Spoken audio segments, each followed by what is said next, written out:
飛雪連天，射白鹿，笑書神俠倚碧鴛。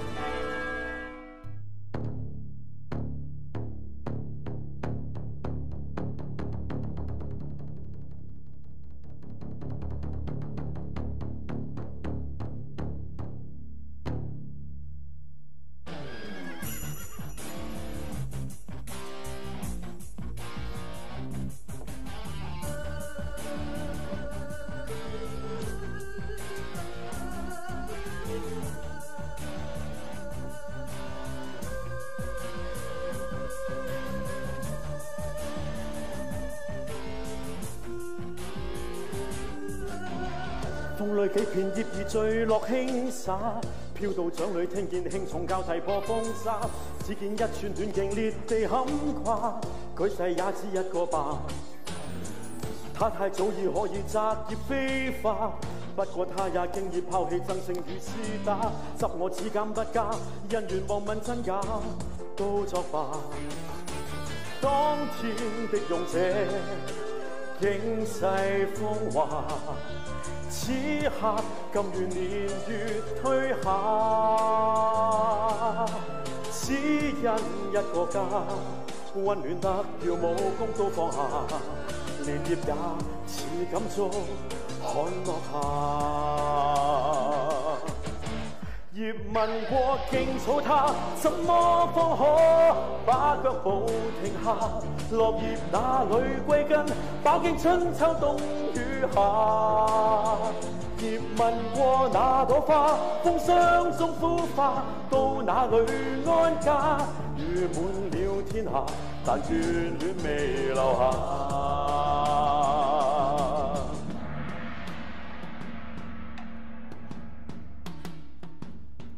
李輝師傅，我終於見到你真人啦！我好想跟你學舞，請收小女子為徒。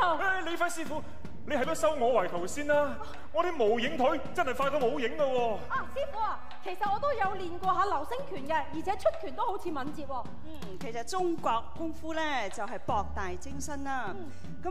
由於地域嘅唔同，就產生咗南拳同北腿之說啦。咁無論南拳定係北腿，都係要講究手眼身法步、精神氣力功嘅。武術唔單止係一種技藝，仲係一種哲學。我哋要重視武德添。我知，仲要臨危不亂，仲要見招拆招嘅。李師傅，我食過夜粥㗎，係咪零舍唔同啊嚇？話自己食過夜粥喎，師傅。你知唔知道食過夜粥點解㗎？我梗係知啦，嗱聽住咯喎。話說以前呢啲水上人家驚啲賊仔上船搗亂偷嘢，於是日頭做嘢，夜晚就練功夫防身。咁練完功夫自然會肚餓㗎嘛，就會上船咧煲烹靚粥當宵夜。咁久而久之，練過武功咧就叫做食過夜粥啦。講得有道理，不過咧就係喺抗戰嘅時期咧，好多北方唔同流派嘅師傅咧嚟到香港，咁武術咧就開始咗喺香港嘅傳承啦。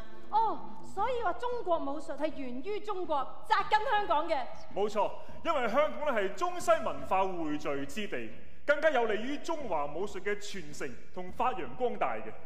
講到發揚光大，師傅啊，我哋香港都有金庸先生寫嘅武俠小說，透過文字將武術文化帶到更廣更遠啊！仲有我哋飛先國際嘅武打巨星李小龍同埋成龍啊！通過影像將中國功夫帶俾全世界。如果話咧，武術係我哋嘅抗世明珠，而香港一定係璀璨嘅一環。係，不忘終點，凜然正氣，強身健體，守正創新，係中華武術嘅千金一諾。想師傅請。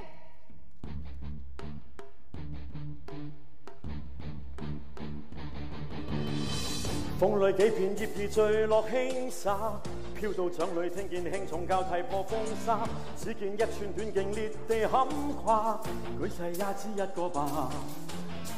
他太早已可以摘葉飛花，不過他也經已拋棄爭勝與廝打，執我只減不加，人願望問真假，都作罷。當天的勇者，應世風華。此刻甘願年月退下，只因一個家，溫暖得叫武功都放下，蓮葉也似感觸看落下。葉問過勁草他，怎麼方可把腳步停下？落葉哪裏歸根？把經春秋冬雨夏。葉問過那朵花，風霜中孵化，到哪裏安家？雨滿了天下，但眷戀未留下。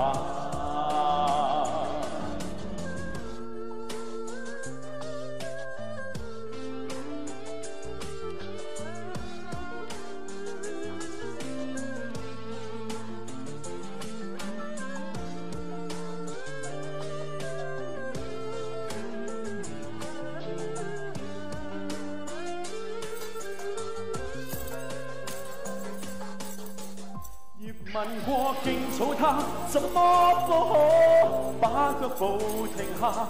落葉哪裏歸根？把經春秋冬雨夏。葉問過那朵花，風霜中孵化，到哪裏安家？雨滿了天下，但眷戀未留下。